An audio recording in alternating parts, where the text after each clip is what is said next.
আজ মাধ্যমিক শিক্ষার্থী বন্ধুদের জন্য নিয়ে এসেছি পশ্চাদের টেস্ট পেপারে গুরুত্বপূর্ণ একটা ইতিহাসের প্রশ্নপত্র। তোমরা দেখতে পাচ্ছ পেজ নম্বর 132। এর আগেও কিন্তু 3টে সেট তোমাদের শেয়ার করা আছে, তোমরা আমার চ্যানেলের প্লেলিস্টে গিয়ে দেখে নাও। এটা হলে 4টে এমসিকিউ, সঠিকভাবে নির্ভুলভাবে তোমাদের উত্তর দেওয়া আছে। শুধু এমসিকিউ না, এসএ কিউ, সত্য মিথ্যা, বিবৃতি, স্তম্ভ মিলনী সবগুলো নির্ভুলভাবে করা আছে। তোমরা আমার ভিডিওটি সম্পূর্ণ দেখতে থাকো, তাহলেই তোমরা জানতে পারবে যে সঠিক উত্তর তোমাদের কিভাবে করা হচ্ছে। আর তোমরা যদি আরও আগের ভিডিওগুলো দেখতে চাও তাহলে অবশ্যই আমার চ্যানেল প্লেলিস্টে যেও। যারা এখন আমার চ্যানেলটি সাবস্ক্রাইব করুন, অবশ্যই চ্যানেলটি সাবস্ক্রাইব করো। অলরেডি যারা চ্যানেলটি সাবস্ক্রাইব করেছে তাদেরকে অনেক অনেক ধন্যবাদ। আজকে শুরু করছি ইতিহাসের পশ্চাদের টেস্ট পেপারের একটা গুরুত্বপূর্ণ ইতিহাসের প্রশ্নপত্র। এটা দেখতে পাচ্ছ তোমরা 132 নম্বর পেজ। এখানে বিভাগ ক থেকে কী বলছে, একের দাগ সঠিক উত্তরটি নির্বাচন করতে হবে। এখানে 20টি এমসিকিউ থাকবে, 20টির উত্তর করতে হবে। দ্রুত তোমরা সঠিক উত্তরগুলো দেখে নাও। একের এক নতুন সামাজিক ইতিহাসের বিষয়বস্তু হলো গ সাধারণ মানুষ। 2-এর দাগ সোমপ্রকাশ পত্রিকা সাময়িকভাবে বন্ধ হয়েছিল। উত্তর হবে খ 1878 খ্রিস্টাব্দে। 3-এর দাগ মাসিক বামাবধিনী পত্রিকার প্রথম সম্পাদক ছিলেন। উত্তর ক উমেশচন্দ্র দত্ত। 4-এর দাগ ভারতের শিক্ষার চুইয়ে পড়া নীতির প্রবর্তক হলেন। উত্তর খ টমাস ব্যাবিংটন মেকলে। 5-এর দাগ সতীদাহ প্রথা রদ হয়। এখানে উত্তর হবে খ 1829 খ্রিস্টাব্দে। 6-এর দাগ 1878 খ্রিস্টাব্দে অরণ্য আইনে অরণ্যকে ভাগ করা হয়। উত্তর খ 3টে স্তরে। তারপরে 7-এর দাগ রংপুরের কৃষক বিদ্রোহ শুরু হয়েছিল। এখানে উত্তর হবে ঘ 1883 খ্রিস্টাব্দে। তারপরে 8-এর দাগ 1857 খ্রিস্টাব্দের মহাবিদ্রোহের সময় যেখানে বিদ্রোহী সিপাহীরা দ্বিতীয় বাহাদুর শাহকে হিন্দুস্তানের সম্রাট বলে ঘোষণা করেছিল। এখানে 8-এর দাগের উত্তর হবে খ মিরাটে। 9-এর দাগ ভারতের প্রথম রাজনৈতিক প্রতিষ্ঠান হলো। এখানে গ বঙ্গভাষা প্রকাশিকা সভা। 10-এর দাগ কোন ব্রিটিশ শাসক লর্ড লিটনের অস্ত্র আইন প্রত্যাহার করেন। এখানে 10-এর দাগের ঘ লর্ড রিপন। 11-এর দাগ পঞ্চানন কর্মকার ছিলেন একজন। এখানে ক বাংলা হরফ নির্মাণ বিশেষজ্ঞ। আর 12-এর দাগ শান্তিনিকেতন আশ্রম প্রতিষ্ঠা করেন। উত্তর ক দেবেন্দ্রনাথ ঠাকুর। 13-এর দাগ একা বা একতা আন্দোলনের নেতা ছিলেন। উত্তর ক মাদারিপাশি। 14-এর দাগ ভারতের প্রথম মে দিবস পালন করা হয়। উত্তর খ এখানে মাদ্রাসে। 15-এর দাগ ফরওয়ার্ড ব্লক গঠন করেন। উত্তর খ সুভাষচন্দ্র বসু। 16-এর দাগ ছাত্রী সংঘ গড়ে তোলেন। উত্তর গ লীলানাগ। তারপরে আসবো পরের প্রশ্ন 17-এর দাগ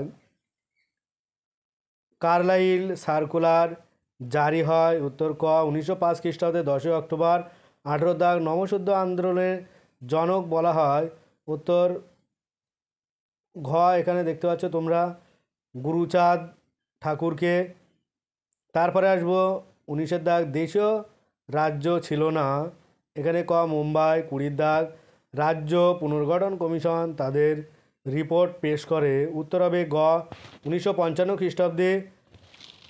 তারপরে আসবো পরের প্রশ্ন 2-এর দাগ। এখানে কি বলছে, প্রতিটি উপবিভাগ থেকে অন্তত একটি করে মোট 16টি প্রশ্নের কিন্তু তোমাদের এখানে উত্তর করতে হবে। প্রত্যেকটা উপবিভাগ থেকে কিন্তু তোমাদের অ্যান্সার করতে হবে। এইভাবে কিন্তু তোমাদের 5টা উপবিভাগ আছে, 4-5 20, কিন্তু প্রত্যেকটা উপবিভাগ থেকে কিন্তু উত্তর করতে হবে। এইভাবে তোমাদেরকে মোট 16টি প্রশ্নের উত্তর করতে হবে। এখানে 16 নম্বর থাকছে। 2-এর 1-এর দাগ কী বলছে, এখানে 2-এর 1-এর দাগ উপবিভাগ 2-এর 1 এখানে একটি বাক্যে উত্তর করতে হবে। 1-এর দাগে নিম্নবর্গীয় ইতিহাস চর্চার জনক হলেন রণজিৎ গুহ। যারা এখন আমার চ্যানেলটি সাবস্ক্রাইব করুন, অবশ্যই কৃতজ্ঞতা স্বরূপ চ্যানেলটি সাবস্ক্রাইব করে পাশে থাকা বেল আইকনটি ক্লিক করে রেখো, যাতে পরবর্তী ভিডিওগুলো সবার আগে পেতে পারো। আর ভিডিওটি বেশি বেশি করে তোর বন্ধুদের সাথে শেয়ার করো। 2-এর দাগের প্রশ্ন বাংলা ভাষায় প্রকাশিত প্রথম মাসিক সাময়িক পত্রের নাম কি। উত্তর হবে দিগদর্শন। তারপরে 3-এর দাগ কবে হিন্দু মেলা প্রতিষ্ঠিত হয়। উত্তর 1867 খ্রিস্টাব্দে। আর 4-এর দাগ বিদ্যামণি কাকে বলা হয়। উত্তর ঈশ্বরচন্দ্র বিদ্যাসাগরকে। তারপরে উপবিভাগ 2-এর 2 থেকে সত্য বা মিথ্যা নির্ণয় করতে হবে। এখানেও কিন্তু 4টে আছে, তোমরা দেখে নাও। 1-এর দাগ রামকৃষ্ণ মিশন প্রতিষ্ঠা করেছিলেন শ্রী রামকৃষ্ণ, এটা মিথ্যা। তারপরে 2-এর দাগ কী বলছে, মির নিসার আলী বাঁশের কেল্লা বানিয়েছিলেন, এটাও কিন্তু তোমার সত্য। তারপরে 3 দাগ মোপলা আন্দোলন একটি শ্রমিক আন্দোলন ছিল, এটাও মিথ্যা। তারপরে 4 দাগ মাতঙ্গিনী হাজরা ছিলেন বঙ্গভঙ্গ আন্দোলনের নেত্রী, এটাও মিথ্যা। তারপরে তোমাদের কি বলছে উপবিভাগ 2-3 থেকে কয়স্তম্ভের সাথে ক্ষয়স্তম্ভে মেলাতে হবে, তোমরা দ্রুত দেখে নাও। তার আগে বলে রাখি, যারা এখনও চ্যানেলটি সাবস্ক্রাইব করেনি অবশ্যই চ্যানেলটি সাবস্ক্রাইব করে রেখো, আর অবশ্যই কমেন্ট করো, আর ভিডিও শেষে একটা লাইক করে দিও। এখানে 1 দাগ কী বলছে গ্রাম বার্তা প্রকৃষিকা, এটা হবে হরিনাথ মজুমদার। তারপরে 2 দাগ ইলবার্ট বিল, এটা হবে লর্ড রিপন। তারপরে 3 দাগ চম্পারণ আন্দোলন, এটা হবে মহাত্মা গান্ধী। আর 4 দাগ বাংলায় অসহযোগ আন্দোলন, এটা হবে বীরেন্দ্রনাথ শাসমল। তারপরে উপবিভাগ 2-4 থেকে এখানে প্রদত্ত ভারতবর্ষের রেখা মানচিত্রে নিম্নলিখিত স্থানগুলি চিহ্নিত করো বা নাম লিখতে হবে। এখানে 4টে দেওয়া আছে, তোমাদের 4টে এলাকা চিহ্নিত করতে হবে, একটা ম্যাপ দেওয়া থাকবে, সেটা তোমরা ভালো করে দেখে নেবে, আমার চ্যানেলে দেওয়া আছে, তোমরা চ্যানেলের প্লে লিস্টে গেলেই কিন্তু দেখতে পাবে। তারপরে উপবিভাগ 2-5 থেকে এখানে নিচের বিবৃতিগুলি সঠিক ব্যাখ্যাটি নির্ণয় করতে হবে। এখানে তোমাদের কিন্তু 4টে আছে। 2-5-এর 1 বিবৃতি, জাতীয়তাবোধ বিকাশে ভারত সভার ভূমিকা ছিল অপরিসীম। এখানে ব্যাখ্যা 3, উপরে যে 2টি দেওয়া আছে 2টি ব্যাখ্যাই সঠিক। তার আগে বলে রাখি অবশ্যই চ্যানেলটি সাবস্ক্রাইব করে রেখো।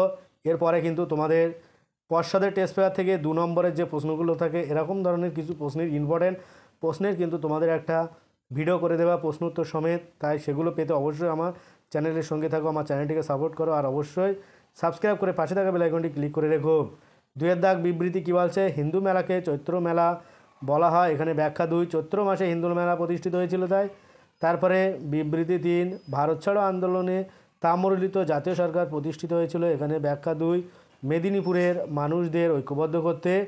তারপরে আছে 4 দাগ বিবৃতি কী বলছে, 1928 খ্রিস্টাব্দে কমিউনিস্টরা ওয়ার্কস অ্যান্ড প্রেজেন্ট পার্টি প্রতিষ্ঠা করেছিলেন। এখানে উত্তর হবে ব্যাখ্যা 1, শ্রমিক ও কৃষকদের ন্যায্য দাবি আদায়ের জন্য। যারা এখন আমার চ্যানেলটি সাবস্ক্রাইব করুন অবশ্যই চ্যানেলটি সাবস্ক্রাইব করে পাশে থাকা বেল আইকনটি ক্লিক করে রেখো, যাতে পরবর্তী ভিডিওগুলো সবার আগে পেতে পারো। তারপরে তোমরা বিভাগ গ থেকে দেখতে পাচ্ছ 3 দাগ 2টি বা 3টি বাক্যের নিচের প্রশ্নগুলির উত্তর দিতে হবে, যে কোনো 11টি। এখানে কিন্তু তোমাদের 14টি বা 15টি থাকবে, তোমাদের কিন্তু 11টি প্রশ্নের উত্তর করতে হবে 2 নম্বরে। এখানেও কিন্তু অনেকের অসুবিধায়, সেই জন্য তোমাদের মোস্ট ইম্পর্টেন্ট প্রশ্নগুলো যে 2 নম্বরে সেরকম ধরনের একটা ভিডিও নিয়ে আসছে পরবর্তীতে, তাই সবার আগে সেগুলো পেতে অবশ্যই চ্যানেলটিকে সাবস্ক্রাইব করে পাশে থাকা বেল আইকনটি ক্লিক করে রেখো, আর ভিডিওটি বেশি বেশি করে তোমার বন্ধুদের সাথে শেয়ার করো। তারপরে বিভাগ ঘ থেকে তোমরা দেখতে পাচ্ছ 4 দাগ 7-8টি বাক্যে প্রতিটি উপবিভাগ থেকে অন্তত একটি করে মোট 6টি প্রশ্নের উত্তর করতে হবে। 4 নম্বরে 4-6-24। তোমরা প্রশ্নপত্রটি ভালো করে দেখো আর বেশি বেশি করে এটা প্র্যাকটিস করো, তোমার বন্ধুদের সাথে শেয়ার করো। এরকম ধরনের আরও নতুন ভিডিও পেতে অবশ্যই তোমরা কমেন্টে জানিও, আর ভিডিও শেষে একটা লাইক করে দিও। আজ ভিডিওটি এই পর্যন্ত, পরের ভিডিও পেতে চ্যানেলটা অবশ্যই সাবস্ক্রাইব করো আর পাশে থাকা বেল আইকনটি ক্লিক করো। সকলে ভালো থাকো, সুস্থ থাকো, আর ভিডিওটি শেষ পর্যন্ত দেখার জন্য সবাইকে অনেক অনেক অভিনন্দন।